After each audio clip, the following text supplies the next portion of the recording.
حضرت عثمان بن عفان رضی اللہ تعالیٰ عنہ، آپ رضی اللہ تعالیٰ عنہ اسلام کے تیسرے خلیفہ، رسول اللہ صلی اللہ علیہ وسلم کے داماد، جامع القرآن، عشرہ مبشرہ صحابی، اپنے اہل و عیال کے ساتھ سب سے پہلے اللہ کی راہ میں حبشہ کی طرف ہجرت کرنے والے پیکر حیا اور سخاوت میں اپنی مثال آپ تھے۔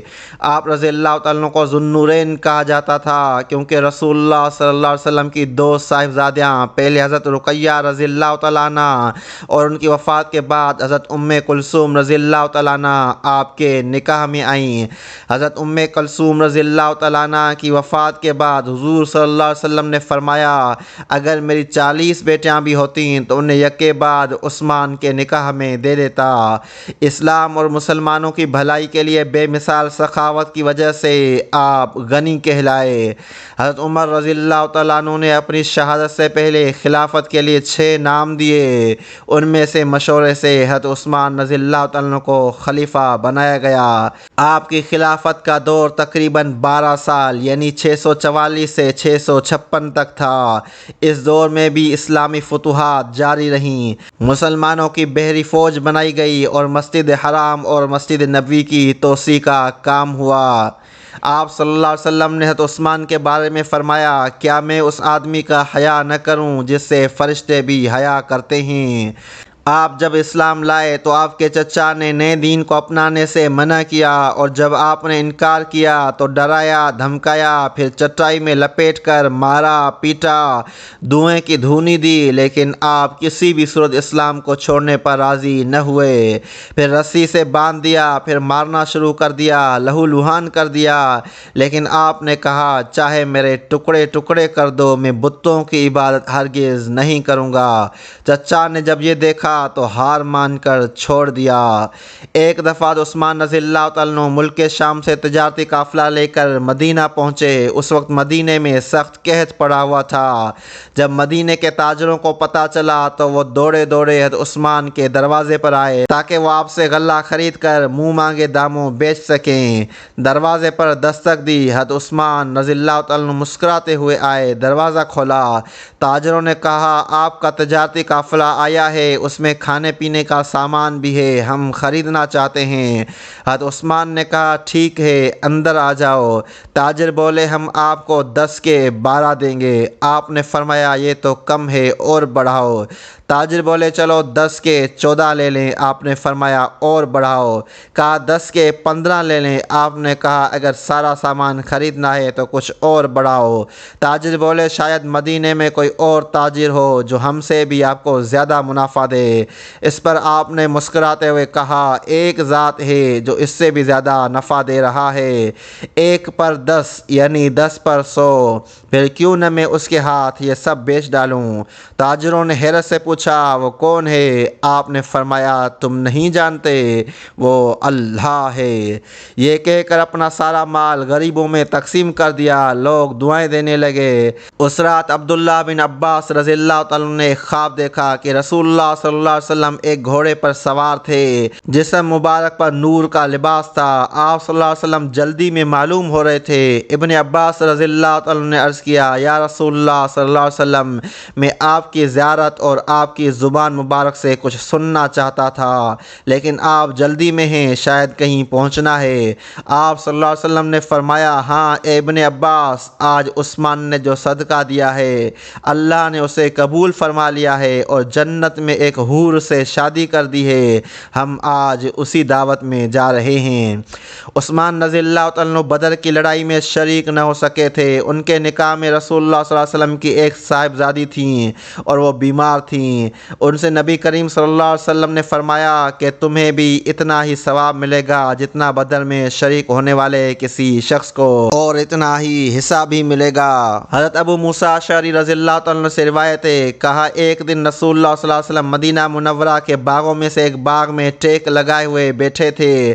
آپ کے پاس جو لکڑی تھی اس کی نوک کو پانی اور مٹی کے درمیان مار رہے تھے کہ ایک شخص نے باغ کا دروازہ کھولنے کی درخواست کی۔ آپ نے فرمایا دروازہ کھول دو اور اس آنے والے شخص کو جنت کی خوشخبری سنا دو۔ ابو موسیٰ رضی اللہ تعالیٰ عنہ نے کہا وہ ابو بکر رضی اللہ تعالیٰ عنہ تھے۔ میں نے ان کے لیے دروازہ کھولا اور انہیں جنت کی بشارت دی۔ کہا پھر ایک اور شخص نے دروازہ کھولنے کی درخواست کی۔ آپ صلی اللہ علیہ وسلم نے فرمایا دروازہ کھول دو اور اسے بھی جنت کی بشارت دو۔ میں گیا تو وہ حضرت عمر رضی اللہ تعالیٰ عنہ تھے۔ میں نے ان کے لیے دروازہ کھولا اور انہیں جنت کی بشارت دی۔ اس کے بعد ایک اور شخص نے دروازہ کھولنے کی درخواست کی۔ کہا تو آپ صلی اللہ علیہ وسلم سیدھے ہو کر بیٹھ گئے۔ پھر فرمایا دروازہ کھولو اور فتنے پر جو برپا ہوگا انہیں جنت کی خوشخبری دے دو، یعنی ایک آزمائش کے ساتھ جو ان پر آئے گی جنت کی بشارت دے دو۔ کہا میں گیا تو وہ عثمان بن عفان رضی اللہ تعالیٰ عنہ تھے۔ کہا میں نے دروازہ کھولا اور انہیں جنت کی خوشخبری دی اور آپ صلی اللہ علیہ وسلم نے جو کچھ فرمایا تھا انہیں بتایا۔ انہوں نے کہا اے اللہ صبر عطا فرمانا، اور اللہ ہی ہے جس سے مدد طلب کی جاتی ہے۔ رسول اللہ صلی اللہ علیہ وسلم نے حضرت عثمان کو مکے بھیجا اور بیت رضوان عثمان رضی اللہ تعالیٰ عنہ کے جانے کے بعد ہوئی۔ پھر رسول اللہ صلی اللہ علیہ وسلم نے اپنے دست مبارک سے اشارہ کرتے ہوئے فرمایا یہ عثمان کا ہاتھ ہے، اور اسے اپنے دوسرے ہاتھ پر مارا اور فرمایا یہ عثمان کی طرف سے بیعت ہے۔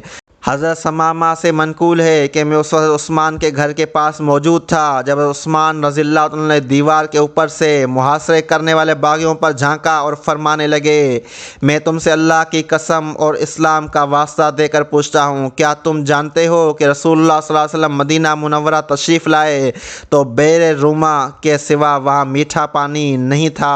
آپ صلی اللہ علیہ وسلم نے فرمایا کوئی شخص بئر روما خرید کر اپنا ڈول بھی دوسرے مسلمانوں کے ڈولوں کے برابر قرار دے گا تو اسے اللہ تعالیٰ جنت میں اس سے بہتر عطا فرمائے گا۔ میں نے اپنے خالص مال سے وہ کنواں خریدا اور میں نے اس میں اپنے ڈول کو عام مسلمانوں کے ڈولوں کے برابر ہی سمجھا، جبکہ آج تم نے مجھے اس سے پانی پینے سے روک رکھا ہے، حتیٰ کہ میں سمندری پانی جیسا نمکین پانی پیتا ہوں۔ حاضرین نے کہا ہاں اللہ کی قسم یہ بات صحیح ہے۔ حضرت عثمان رضی اللہ عنہ نے فرمایا میں تم سے اللہ کی قسم اور اسلام کا واسطہ دے کر پوچھتا ہوں، کیا تم جانتے ہو کہ میں نے غزوہ تبوک کا تنگی والا لشکر اپنے مال سے تیار کیا تھا؟ انہوں نے کہا اللہ کی قسم ہاں۔ پھر فرمایا تم سے اللہ کی قسم اور اسلام کا واسطہ دے کر پوچھتا ہوں، کیا تم جانتے ہو کہ مسجد نبوی نمازیوں کے لیے تنگ ہو گئی تھی تو رسول اللہ صلی اللہ علیہ وسلم نے فرمایا جو شخص فلاں خاندان کا احاطہ خرید کر مسجد میں اضافہ کرے گا تو اللہ تعالیٰ اسے جنت میں اس سے بہتر دے گا۔ میں نے اپنے خالص مال سے وہ احاطہ خریدا اور مسجد میں اضافہ کر دیا۔ آج تم نے مجھے اس مسجد میں 2 رکعت پڑھنے سے روک رکھا ہے۔ حاضرین نے کہا اللہ کی قسم آپ صحیح کہہ رہے ہیں۔ آپ نے فرمایا میں تم سے اللہ کی قسم اور اسلام کا واسطہ دے کر پوچھتا ہوں، کیا تم جانتے ہو کہ رسول اللہ صلی اللہ علیہ وسلم مکہ مکرمہ کے سبیر پہاڑ پر تھے، آپ کے ساتھ حضرات ابو بکر و عمر اور میں بھی تھا۔ پہاڑ میں حرکت ہوئی تو رسول اللہ صلی اللہ علیہ وسلم نے اس پر اپنا پاؤں مارا اور فرمایا اے سبیر سکون سے رہ، تجھ پر اس وقت ایک نبی، ایک صدیق اور 2 شہید ہیں۔ حاضرین نے کہا اللہ کی قسم سچ ہے۔ آپ نے نعرہ تکبیر بلند فرمایا اور کہا رب کعبہ کی قسم ان لوگوں میرے مخالفین نے میرے حق میں گواہی دے دی، انہوں نے میرے حق میں گواہی دی ہے کہ میں شہید ہوں گا۔ آپ رضی اللہ تعالیٰ عنہ کو 18 ذی الحجہ کو اس وقت شہید کر دیا گیا جب آپ رضی اللہ تعالیٰ عنہ قرآن مجید کی تلاوت کر رہے تھے۔ آپ رضی اللہ تعالیٰ عنہ کو جنت البقیع میں دفن کیا گیا۔